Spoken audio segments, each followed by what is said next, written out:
आपकी प्रशंसा हो या आपकी बुराई हो।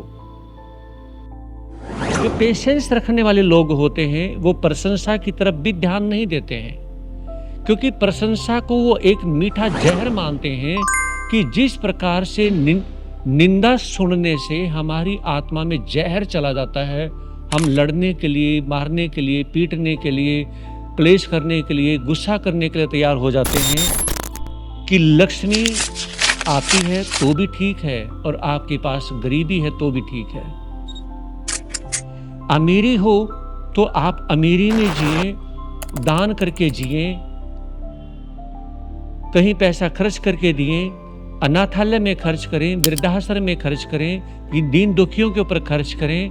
तो अगर आपके पास पैसा है तो भी आप ईगो धारण ना करें, अभिमान को धारण ना करें। जो नीति को जानने वाले होते हैं, शास्त्रों को जानने वाले होते हैं, धर्म के जानकार होते हैं, विद्वान पुरुष होते हैं, चाहे वो निंदा करें या प्रशंसा करें, उससे कोई फर्क नहीं पड़ता है।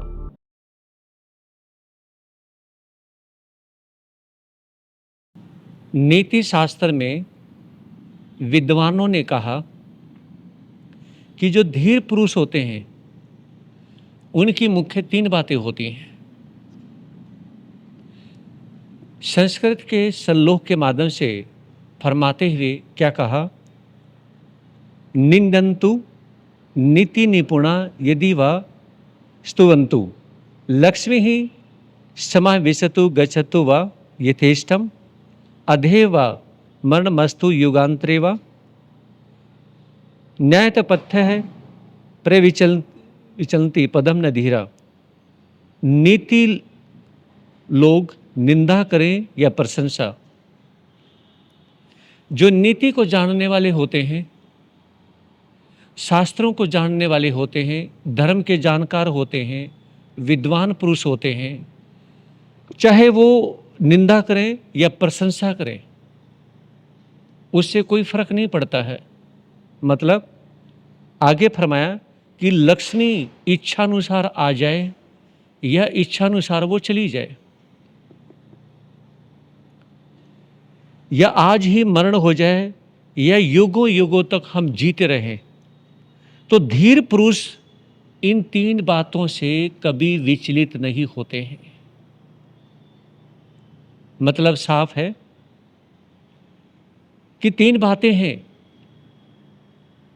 आपकी प्रशंसा हो या आपकी बुराई हो।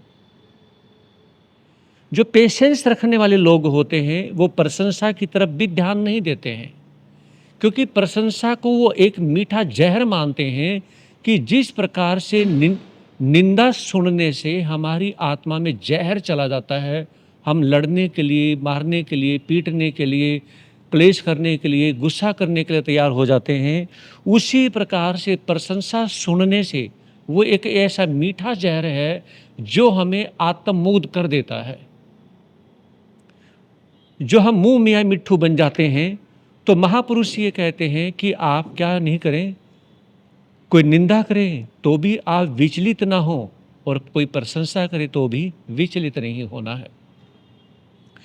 दूसरी बात उन्होंने फरमाई कि लक्ष्मी आती है तो भी ठीक है और आपके पास गरीबी है तो भी ठीक है। अमीरी हो तो आप अमीरी में जिए, दान करके जिए, कहीं पैसा खर्च करके दिए, अनाथालय में खर्च करें, वृद्धाश्रम में खर्च करें, ये दीन दुखियों के ऊपर खर्च करें। तो अगर आपके पास पैसा है तो भी आप ईगो धारण ना करें, अभिमान को धारण ना करें, और आपके पास गरीबी है तो आप गरीबी में अपने आप को लिमिट से ज़्यादा छोटा ना समझें। बहुत से लोग क्या करते हैं कि गरीबी में छोटा महसूस करते हैं और अमीरी में बड़ा महसूस करते हैं। तो अमीरी और गरीबी फिर दोनों ही हमारे लिए एक अभिशाप बन जाते हैं। तो अभिशाप भरी जिंदगी, चाहे वो अमीरी की हो, अभिशाप भरी जिंदगी चाहे वो गरीबी की हो, वो नुकसान ही करती है।